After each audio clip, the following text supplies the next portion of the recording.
Okay, morning everybody. I hope everyone has had a good breakfast and you're all wide awake.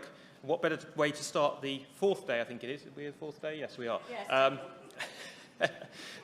What better way to start the fourth day than a discussion about career progression?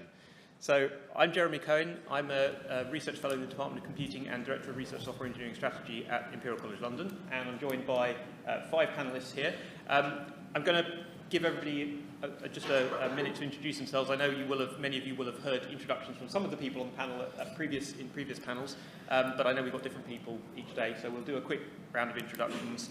And then I've got a few questions here, so I'll probably start the discussion with a few questions for the panel here, and then we're going to move sort of fairly quickly to Slido. So just as a reminder, or if you haven't been here on previous days, you can use the QR codes are on the table. The QR code for Thursday will take you to the Slido for today, and then you can submit your questions through there. For those of you online, you can obviously also submit your questions through Slido. We will give people an opportunity, if you're going to ask a question, if you want to engage with the panel and ask a follow-up, or you have other questions related to that, you're very welcome to, if you're in the room, to stand up and speak on the microphone. We've got roving microphones around the room. If you're online, we're also able to put you up on the big screen if you are happy to appear on the big screen, and if you prefer not to, we will still be able to hear you if you'd like to talk to the panel. So do please, if you're using Slido, if you're online, put online in brackets at the end of your question so we know that you're online. And if you are happy to reveal your identity, then please also put your name on the question when you submit it through Slido, so that we know who you are, and then we can invite you to ask any follow-up if you have anything you want to ask. Okay, so I'm in terms of DRI career progression, I'm working at the moment on various projects that are looking at kind of the structures around RTP careers, research technical professional careers particularly, and from my side there's a focus very much on digital research technical professional careers, so focusing on people who are working in the areas of data, software, computing infrastructure, and also to some extent kind of engagement, because I think we see increasing importance in people who can manage that engagement between technical professionals and researchers. So from my side, I think I have a really strong interest in how we develop these career structures that we need to support DRI professionals better, and how we ensure that there is progression to make sure that there is actually a way to have a career as a DRI professional, that it's not something you dip into for a couple of years and then realise that you can't go anywhere else and you have to move on to something completely different. And with our panel here, we have a group of experts who I'm sure have some really interesting insights across a variety of areas of how DRI careers can be managed, structured, and how the progression process for those careers is being enhanced and changed, and hopefully we're moving towards something where there are far more opportunities. So with that, I will invite the panel to give us a quick introduction. I will start at this end, Kirsty, if that's okay with you. Yep, that's fine. So I will hand over to you. Hi, I'm Kirsty Merrett. I'm from the University of Bristol. I'm the Research Data Management Lead based in Library Services. I've got some interest, obviously with what I do, I've got a little adjacent toe in the water to the people in the room, but one of the things that I'm mostly involved with at the moment is through my work with UK Reproducibility Network. We are working with SONRI in Ireland to look at a skills for EOSC micro-credential course for data stewards, because it's really important to us that actually, like if you're a librarian, you've got a master's in library and information management, if you've gone into computer science, you may have ended up with a master's in that or a PhD in that. But what tends to happen is that if you get involved in a group and you're on a project, at some stage someone says, we need someone to be a data steward, and everyone steps back and one person ends up stuck at the front of the line doing all of the data stewardship, and it may take away from what they'd originally wanted to do when they were doing their PhD, and that responsibility just grows, but there's no way for them to show that they are actually an expert in being a data steward, and there's very little chance for them to have something on paper that means that they can advance their career in other institutions or with funders or whatever. So some of that is about getting these little micro-credentials that can demonstrate that you're experts in things. The other thing is about making sure that you've got the right recognition and reward for people in professional services. So trying to find mechanisms where we can ensure that you have the work that you do recognised, and then that is part of your career progression. So ensuring that you're basically getting recognised for the work that you do and the expertise that you have. And then the final part is that we kind of encourage a trainer-trainer programme. So people who are experts in this, get them into these fields, and then give them the expertise, the experience in pedagogy and presentation skills to go out and train the rest of their group in how to be good data stewards. So that's the way that we approach it, and it's very much that, how can the person who is the data steward, the professional, encourage others and make it a valid field with recognised rewards with it. Thank you. Adrian. Good morning. I'm Adrian Harwood. I'm the Head of Research Software Engineering here at Manchester. So as well as being Head of Research Software Engineering, I'm also a Chartered Engineer, which is somewhat a little unusual because my background is actually aerospace engineering originally, not computer science or software. But I think that has taught me quite a lot about how career progression and accreditation and things like this work in other industries, like sort of established forms of engineering. There's also sort of similar things in British Computing Society, etc. So I'm sort of quite keen on exploring that, about how I can transfer my experiences there. We're also involved in a DRTP network, a successful DRTP network project, which is due to kick off soon, and that will cover a wider range of DRTPs beyond just RSE.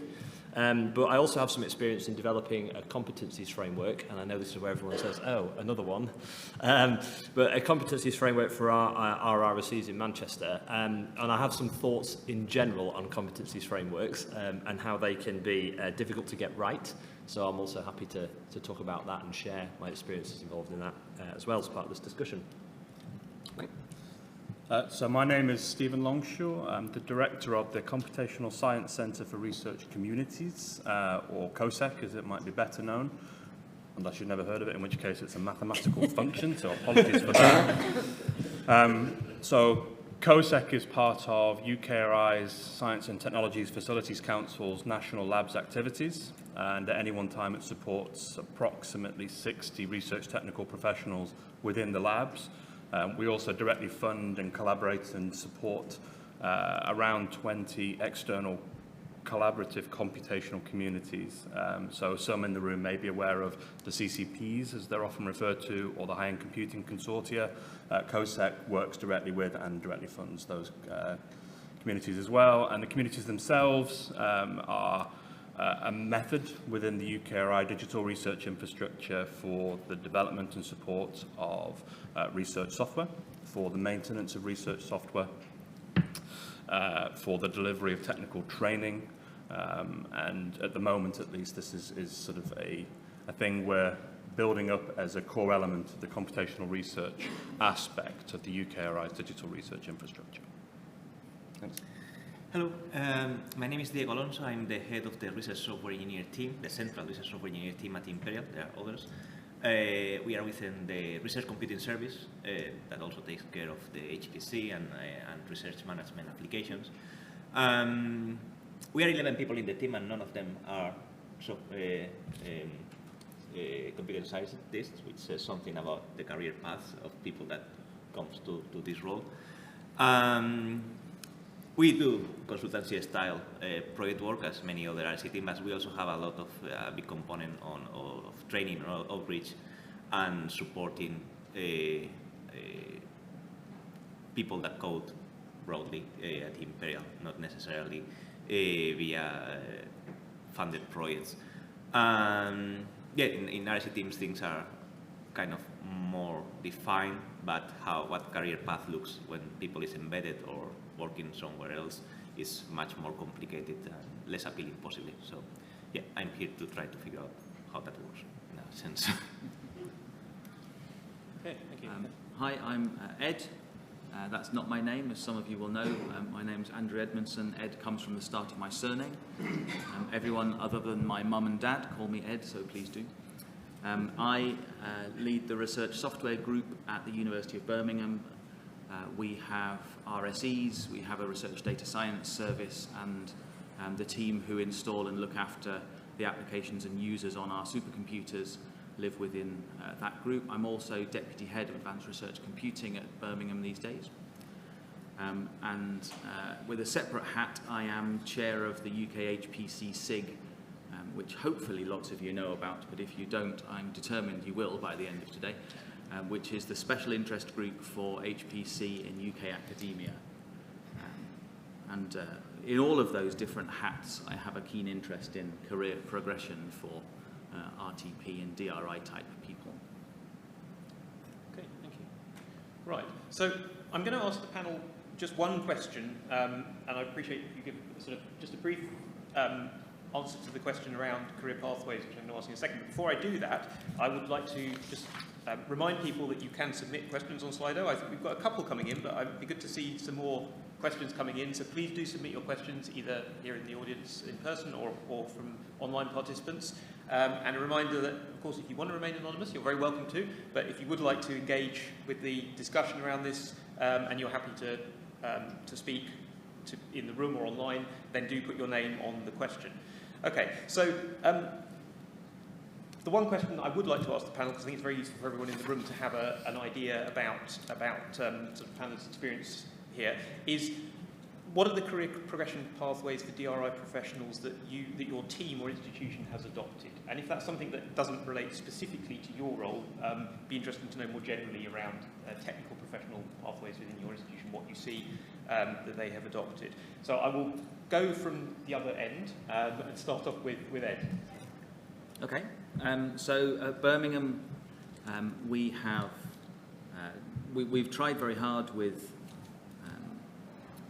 the definition of the jobs that we have in advanced research computing. So one thing that we're particularly keen on is to try and make sure that our roles, wherever possible, are permanent contracts, which I think falls into the category of this question, even if it's not exactly. I think that's really important for people with the sort of skills we have. I think it's also important to emphasise that the skills that DRI professionals have are rare and take quite a long time to develop. So it's not the sort of thing that, unlike what senior management sometimes think, it's not what you can just swap somebody in who knows what a computer is. It's complicated, and there's a lot of skills in this room. We have got several, I think 5 possibly, grades of different role in our team in advanced research computing, running from graduate at what we call grade 6, which is the sort of 25 to 35,000 pounds a year role, through the role that has no adjectives, which is, it doesn't have graduate, it doesn't have senior, it's just sort of RSE or RIE or such things. Through a senior one of those, we have a thing called a senior RSE or data scientist and manager, which is somebody who looks after a team of senior RSEs and RSEs, and then we also have principal RSEs, principal RIEs, which is at what we call grade 9, which is 55 to 65k base salary, and then there's increments on top of that.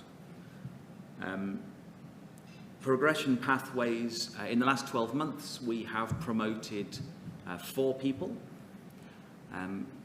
which is really a cool thing for everyone in the team to see, that promotion is possible. There are career steps upwards from where you are. Mostly that happens from people going from 6 to 7 or 7 to 8. Going from 8 to 9 is rarer, but does happen. If you don't have any, so it says on here, please outline key benefits and risks. I'll do maybe one of the big risks of not having anybody ever get promoted is that people believe you can't get promoted without leaving. And I want to try and avoid that if I can. But equally, something Chris Wood said years ago to me has stuck, which is if somebody leaves your team for a better paid job, that is still a good job. Like, they're not going off to be like a banker or something. They've gone off for a better paid job. You should see that as a success and celebrate it, and remember that universities are supposed to upskill people who sometimes then move on. Okay, thank you. I'll stop there. Right, here you go. Yeah, so at the central RSC team, we have a similar structure of RSCs. I'm talking about RSCs because it's what I know best. So junior, standard, senior, and then it branch off head of the RSC, that's me, and then technical lead, which are at the same level. There can be movement. It is a little bit top-headed, to be honest. So we do have more seniors that not that we should have as many seniors and then have more people down below. But people can move up the scale, they should move. The promotion system at Imperial is not straightforward, it's non-existent. But people has moved in the past, so it is possible to go up the scale. And I think it's nice to, even if people decide to move to other places, to other institutions, to other roles in industry, in academia, even banks if needed, I think it's important that they see this career so they can have some expectations, some to know what sort of skills, what sort of knowledge, what sort of responsibilities, because it's not just skills and knowledge, it's also responsibilities these roles might imply, so they can work towards them. Maybe they will not go there and they move to other places, but they do know those. And I think that should be attractive, even though I think that nowadays people move more, likes to move more sideways. But at least you set some sort of expectations of what's there. As I said at the beginning, I think that this is possible and nice in teams where you can have this structure. I think that it's much harder when you have isolated roles where you can have a gain of knowledge, you can have a gain of experience, but if the role is the same, there's no change in responsibility. So what's the scope for a career path there? I think it's much harder to define in that case, because if you are developing software within a team, you're going to be developing the same software within the team. Doesn't matter how long you stay there, you're not going to change your responsibilities. So that's it. There are other roles within the role, there is research computer service, research computer analyst, research infrastructure engineering, but there are more gaps at the moment in those structures within the Imperial. There are not people in all those scales, and I know them worse, to be honest, so I'm not going to comment on those. Okay, thank you. So I suspect my answer is going to be the one that's slightly different to others. That's why I sat in the middle of the table, because I was answering an email and I was last to the table. So I work within the UK's national laboratories, and interestingly, I think the answer that I have to give is in two parts. So the first one is with my Science and Technology Facilities Council, STFC, hat on. So within national labs, the way that we think about job roles is probably slightly different.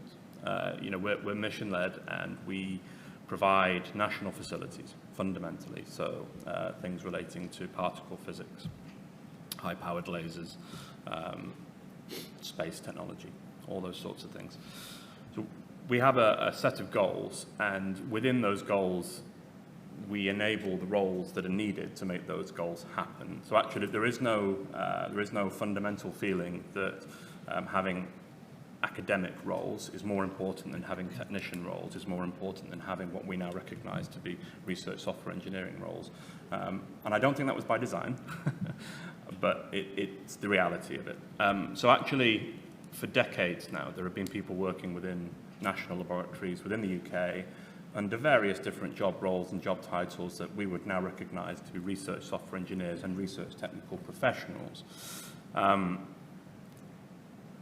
I'll go into the detail in a second about what we've done to enable career pathways to answer the second part of the question, but the second sort of aspect I think that I now need to talk about is the fact that as STFC we're part of UKRI, and that's something relatively new, and that's not something somebody sat here from STFC would have said 7 years ago, because it wasn't true.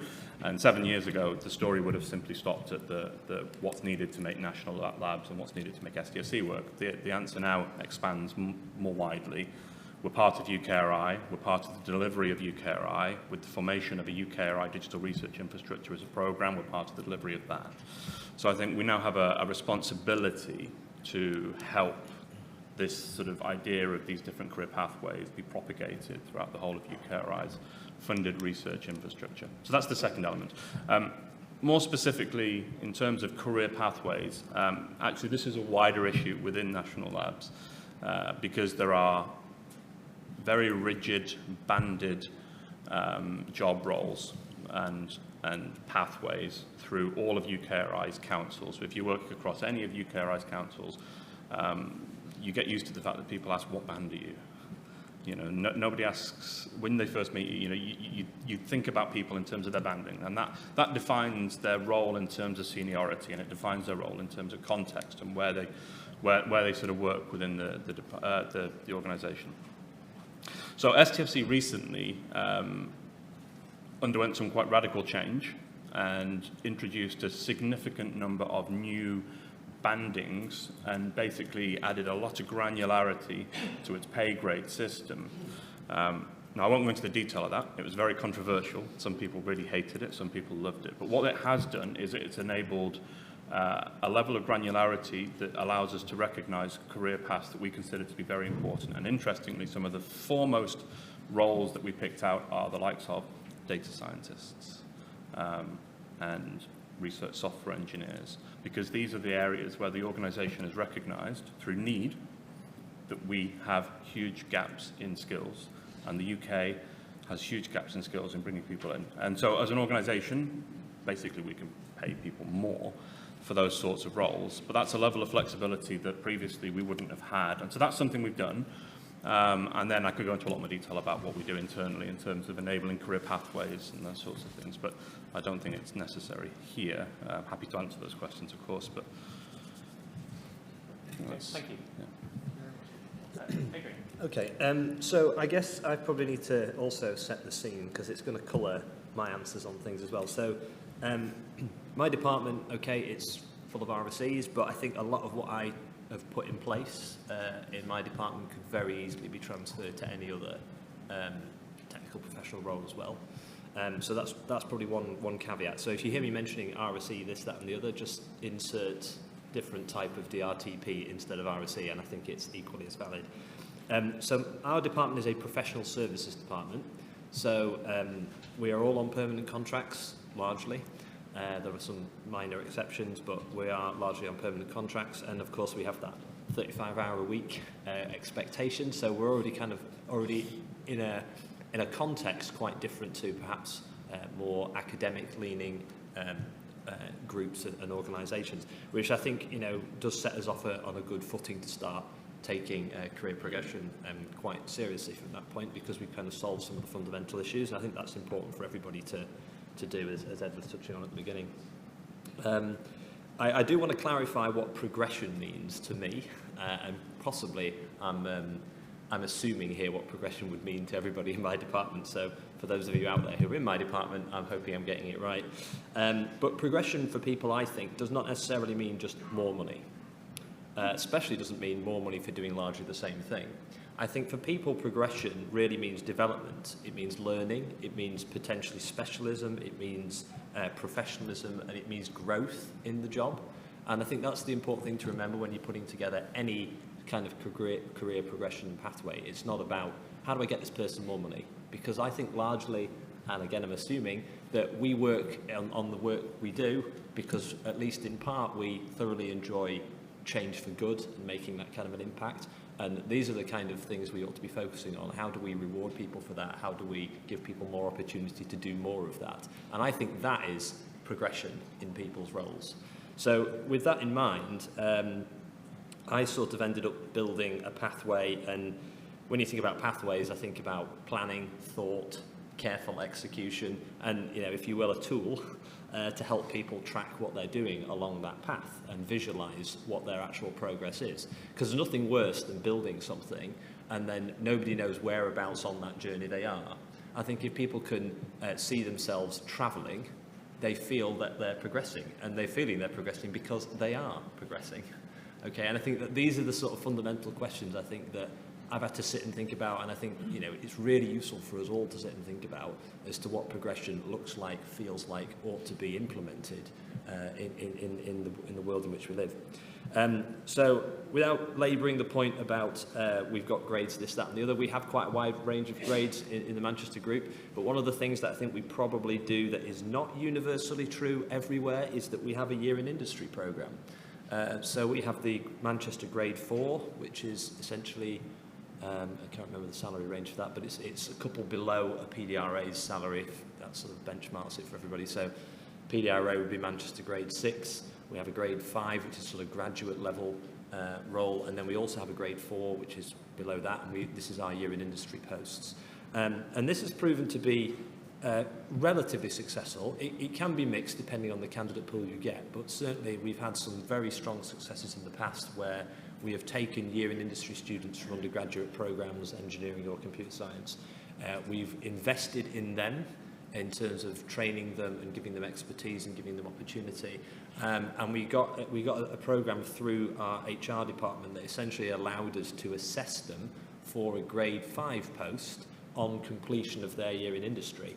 So they went back, completed their studies, and we just directly offered them a job on their return. They didn't have to re-interview. And of course, that is a great opportunity to get and grow talent through your team. And it's something that does require work, and it can be hit and miss. So there is a risk in there in doing this, but I would thoroughly recommend everyone give that a go if you have the opportunity. Is see if you can get some enthusiastic, talented young students and grow them into RSCs and present or RSCs or any digital technical professional role, and present that as this is a viable career option for you that you probably don't get told about in your course. So I'm a very strong believer in that. I could talk at length, but I think I will pass over to Kirsty. Is that because you can see my entire page of notes that I've written? It's the downside to being the last one out of the 5. I'm going to try not to be negative, Nelly. It's slightly different from an RDM perspective. If you work in library services, there is no real progression for us if we're doing research data management. If we're research data management librarians, there's no real career progression. You might have 1 or 2 bands, and then you have to go up to head of research support or head of scholarly communications, and I can't stand dealing with open access. I did my time there. It's not very interesting to me. But like all the stuff about research data, that's really difficult. If that's your passion and that's the place where you go and you solve the problems and you do good stuff and you look for solutions and you're very outward focused, if you do that, there's nowhere really that we can go. So I think that's one of the things. Like, we're very, very specialised. It takes years to become that specialised. I was seconded a couple of years ago for a day and a half a week, and we couldn't backfill my post because you can't get someone who's going to come in and do a day and a half a week at my level. We advertised twice. So that's one side of it. The other side of it is that we've as a team, and bearing in mind my expertise is at Bristol, so it may be very, very different in other places. We're looking very much towards the technicians' commitment. We're seeing if we can do something where we're not in the same kind of pay structure that we are now in professional services, because that gives us more scope. It gives us a bigger range of things we can do. We're looking towards maybe people being able to actually now buy us out, so that we can use that as a way of saying, hey, we've got 1 day a week of expertise on this project. This shows how well we can do in this environment, because we're very much tied to that idea of what a librarian does in our institution, and probably across many institutions, yeah. And I think, coming back to the bit about the expertise stuff, I know you said, like, we don't just want more money for doing the same work. The problem is that because we're so expert, we're actually doing 1 or 2 potentially grades above what we should be doing, because we are that specialist. So it's not that we want to get more money for doing the same work. We actually want to get paid quite often for the work that we do, then have that expertise recognised. So yeah, we do have that same thing where it's very rigidly banded, which means that you can't kind of demonstrate that, because the caveat on job descriptions, I expect many of you have the same thing, is as determined by your line manager. That last little bit at the end that could mean anything. So in defence of my line manager, it's not normally my line manager that takes on more work. It's usually me, because I get very excited by stuff that provide a bit of a challenge. And the only other thing we've done at Bristol, which is a bit different, is because of the because of our expertise in dealing with sensitive research data, we set up a new role, which was a research analyst who deals specifically with research data and checking to see the sensitivities, looking at the wider environment, which means that we've kind of split one of the roles off. We've given them a specific role, and I don't think that there are any other institutions that currently have that. So we're looking at ways that we can kind of divide up the tasks, which then eventually makes us more super specialist, right? So we're kind of reinforcing what we're trying to get away from.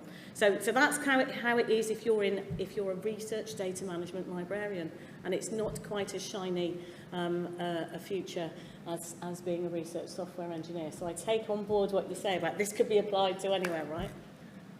Yeah? Yeah, I fundamentally disagree with a lot of what you said, which is great for the panel. Excellent, yeah. But yeah. Okay, thank you very much, everybody. So I'm very conscious of time, and I'm really keen that we get through several questions from here. So I will ask people to answer very briefly when I raise the questions. I won't ask everybody to answer every question. So the first one I want to take from here, and I'm going to do a very unscientific panel and ask the audience first. Panel's not the right word. Poll is what I meant to say. I'm going to do an unscientific poll and ask the audience first. So the question is it possible to progress one's career in higher education without managing, it says higher education, I guess it probably means DRI, stroke research, stroke any of those areas, without managing other people. So I'm curious to know whether people here think that it is possible or not. So can we have a hands up if you think that it is possible to progress without managing other people? Okay, half and half. A few half and halves, not a huge amount of people. Now I'm going to ask, sorry, maybe the panel also responded, but I'm going to ask the panel the same question to put your hand up if you think it is possible to progress without managing other people. Ah, okay, so 80% say yes. Right, so would anyone like to specifically sorry, sorry, microphone, and please stand up when you're asking or making a point. Sorry, so my answer was 50-50, because even if you officially don't, you kind of end up doing. Okay. So it's complicated based on your role, where your role sits. And I have the same problem with you, that I work with all the RSEs, and they've got this beautiful thing, but I'm in one of those hideous fixed, they haven't sorted it yet. Right. Pots. Okay. Right, so as I say, we're not going to ask everyone to answer, but is anybody keen to give your perspective on why you think it is possible or isn't possible to progress? So maybe we'll have one for each side. Would anyone like to take the why it is possible to progress? I can say why it's not. You say it's why it's not, so please. I think this is to do with, because of the history of it being in libraries, right? We were upskilled from librarians to deal with RDM, and in libraries you manage people. You cannot get away from it. Even if you are the head of serials, you still end up managing the cataloguers. Yeah. So I think that is inherently part of it, and it's a real shame because there are just some people who don't like managing people, and maybe might not necessarily even have the people skills to manage people particularly well. And so, but are really good at solving problems and making those links and analysing the bigger picture and the structure. So I think it is a bit of a shame, but I think that's probably because it's library services. Okay. Thank you. Would anybody like to give the other perspective? Before you answer, I just wanted to jump in and just say the reason why I voted it's possible is largely through a sort of pedant's approach that, again, progression to me doesn't necessarily increase, moving up in the ranks, right? You can progress whilst you're staying at the same grade. And second is that, yeah, you can progress from grade 4 to 5 to 6, and none of those involve line management. So that's why I voted yes. Right. But anyway, carry on. So I'm going to, for the sake of the panel, I'm going to disagree slightly with the concept of progression. I think deep down, a lot of people would quite like to progress and be paid more. Would anyone here like to progress and be paid more? Yeah, okay. At Birmingham, we have 4 grade 9s in advanced research computing. There's 40-something posts overall, four grade 9s who have explicitly no line management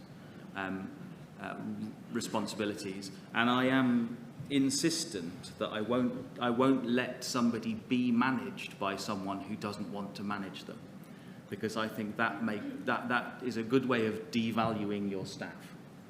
So yeah, somebody left and we had a bus factor problem, and we used that to convince our local, CIO and HR that we should be allowed to have senior purely technical posts.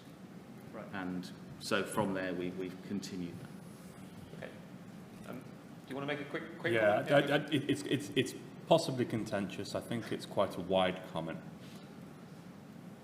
Most of the things we do in the world, even things that are technical, that some way, sort of in some way, shape or form, are driven by people or rely on people or are for people. And with that in mind, it's quite hard to imagine something where you don't eventually end up having to, in some way, shape or form, direct people if you want to be an owner of an activity, unless it really is something you do in your garden shed on your own. And so I think this is prevalent across the technical industry. Maybe there's a mindset thing there. I don't know. I don't think it's important for this conversation, but lots of people complain that they just don't get to program anymore. They have to manage people. They have to do operations. And that's true across industry. It's true across... Yeah. And I think there's an element of you need to be realistic about the world you live in when it comes to these things. And if you want to do something that's more senior, chances are you're going to need more people to do that. And that means managing people. Okay.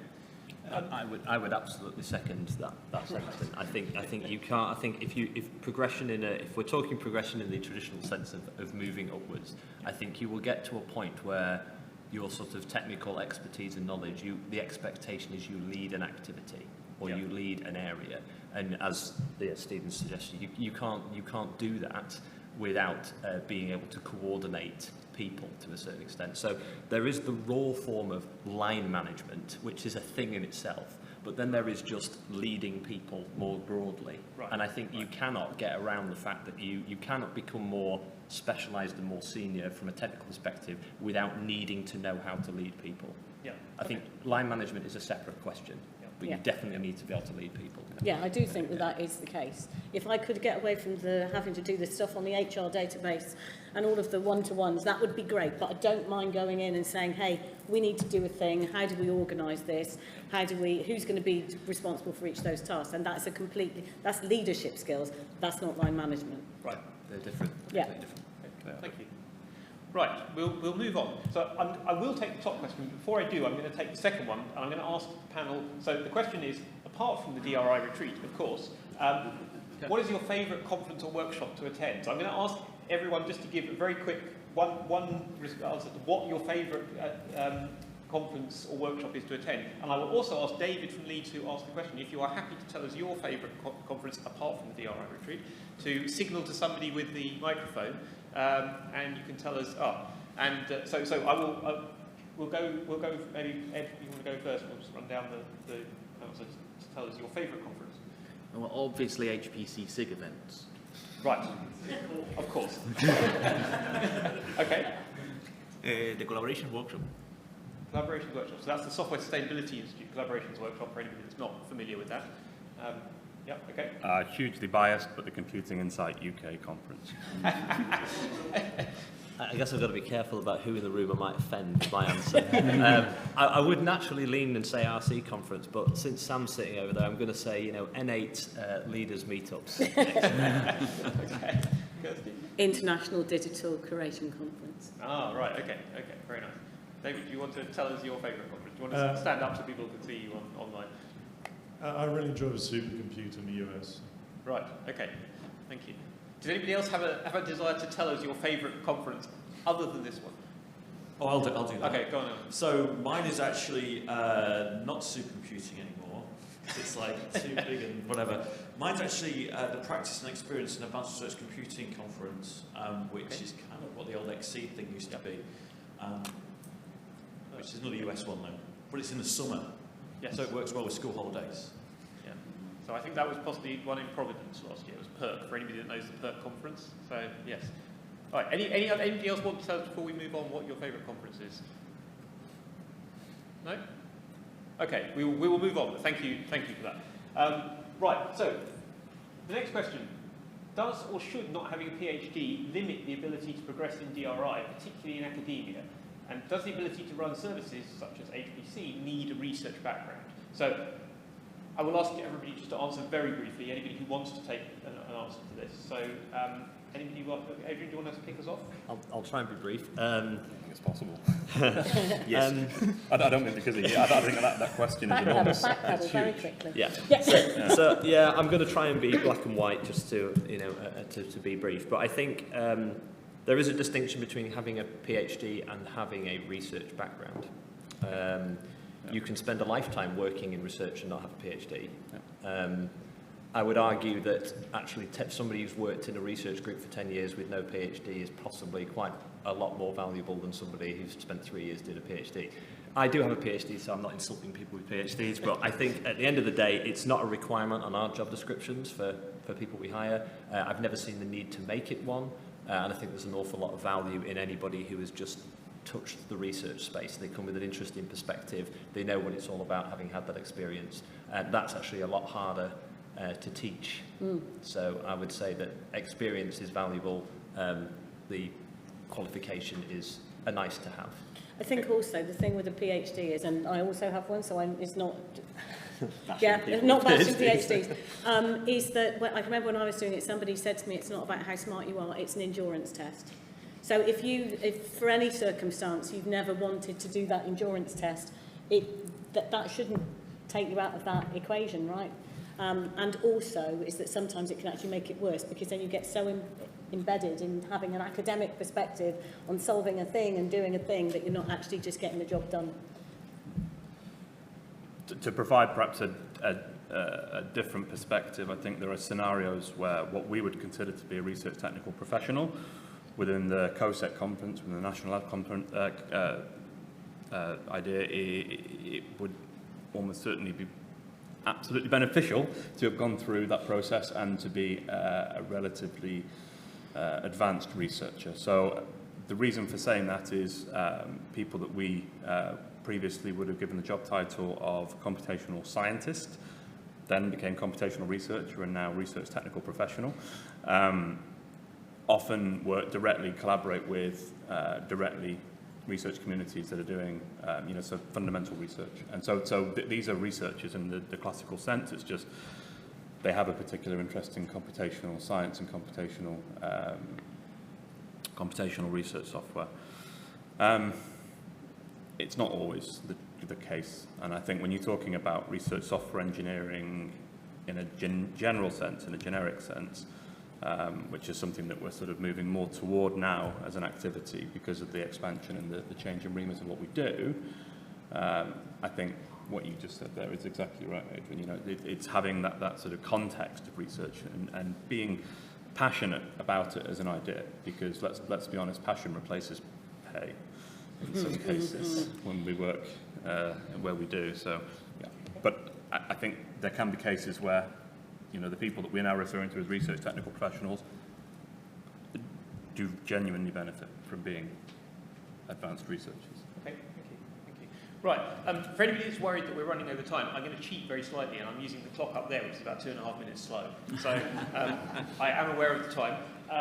And there's a really great question from Chris there. I'm going to leave the second question down because I think that question about career pathways has been somewhat covered by the introductions that everyone gave. But I'm really, really keen to get kind of 30 seconds from each of you on when you hire a DRI professional, what should you look for on a CV? I think that's a great question. And Chris, if you have any follow-up or any thoughts on that, we'll try and have sort of 1 minute at the end. So we'll go from this end again. So when you hire a DRI professional, what should you look for on a CV?